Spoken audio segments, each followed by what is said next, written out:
Hey, real quick before this gets started, I want to warn you there's some things in this video that are disturbing and hard to see. I pulled some video clips from some news outlets that children shouldn't see. So if you have any children in the room, make sure they're not looking at this video, okay?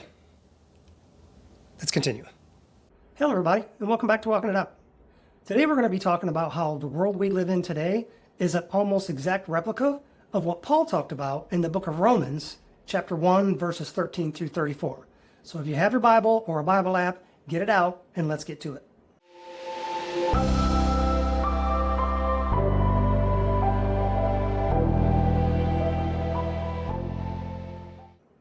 All right, let's get to it. If you look around the world today, does it look like it's fracturing? Or like everybody's going crazy? Or maybe you're going crazy? Good news is, it's not you. You're not the one going crazy. We are watching logic evaporate right before our very eyes. We're seeing the very definition of basic truths be rewritten overnight. And everyone's asking, how did we get here? Well, the answer isn't political, and it isn't random. About 2,000 years ago, a man named Paul wrote a letter to the city of Rome. It was a superpower of that day. And he laid out a specific step-by-step sequence of what happens when a nation decides that it doesn't need God anymore. When you read Romans chapter 1, verses 13 through 31, it doesn't really read like ancient history or a history book. It reads more like tomorrow's newspaper. See, we are standing on a precipice, and what Paul describes isn't just a warning of judgment coming someday. It's proof that the judgment's already begun. To understand why the world is losing its mind, we need to look at the letter that Paul wrote. In Romans chapter 1, verses 13 through 17, Paul talks about being eager to preach the gospel because it is the power of God. But then in verse 18, the tone shifts dramatically. He explains why we need that power. He describes the wrath of God. Now, when we think of the wrath of God, we think of things like lightning bolts coming from the sky or fireballs from heaven. But Paul describes something far scarier. He describes a passive wrath, a judgment where God doesn't strike you down. He just simply lets go. All right, we're going to break down the three distinct stages of society's collapse under this type of judgment. And I want you to be honest with yourself. Does it look like the world we live in today? Okay, stage one is found in verse 18, where Paul says that people suppress the truth in unrighteousness. All right, this means that the truth is obvious. In verses 19 and 20, it tells us that God's invisible attributes are clearly seen in the things that have been made. Through things like biology, physics, morality, design itself is evident. All you gotta do is open up your eyes and look around. To deny it requires active suppression.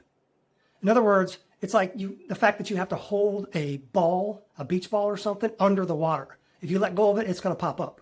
That's active suppression. But you can't just remove the truth. You have to replace it. Verse 25 says, they exchanged the truth of God for a lie.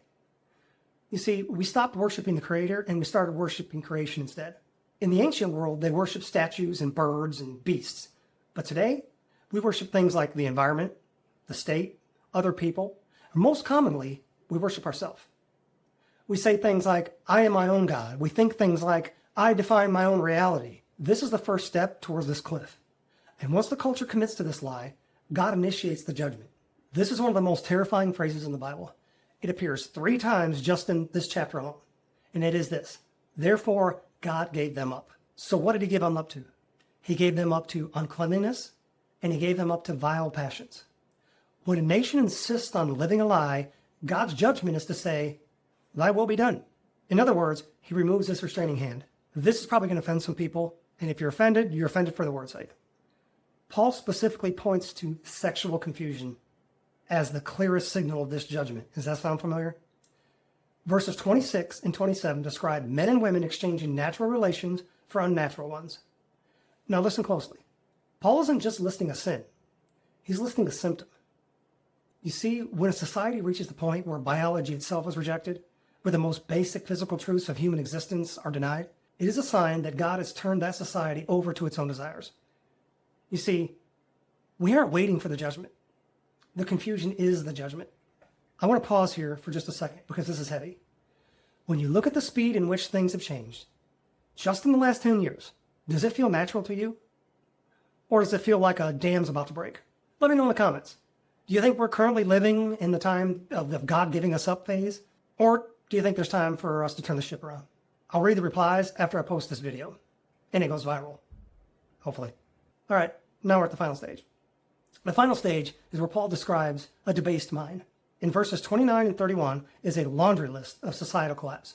It says they're full of envy, murder, strife, deceit, undiscerning, untrustworthy, unloving, unforgiving, unmerciful. It's a lot of uns. You see, a debased mind is a mind that can no longer make right moral judgment. It calls evil good, it calls good evil. But verse 32 is the clincher. Paul says that not only do they do these things, but they approve of those who practice them. You see, we don't just tolerate sin anymore, we celebrate it. We hold parades for it. We persecute anyone who doesn't applaud it. That is the final signature of a culture on the precipice. So, if Romans 1 is the diagnosis, then what is the cure? If we're living in a time where God's given us up to our own desires, it's easy to feel hopeless. But remember how the chapter started. In verse 16, it says, "For I am not ashamed of the gospel of Christ, for it is the power of God to salvation." The world is losing its mind because it's lost God. And the only way to reclaim a sound mind is to return to the truth that we exchanged. We're watching the Bible play out in 4K resolution right in front of our eyes. And the question is, are you going to be swept away by the culture, or are you going to stand firmly in the truth? If you want to know how to protect your mind and your family during this time of the great exchange, you need to watch my next video, because in it, I'm going to break down how to walk out your Christian faith in the society we're living in today. Until then, God bless you, and I hope this blessed you. Oh, one more thing. Do me a favor. If you got anything out of this, could you please like and subscribe? I would just love to get more subscribers. If you don't want to hit the notification bell, that's fine, because I don't like notifications either. But hitting that like button and subscribing would mean the world to me. God bless.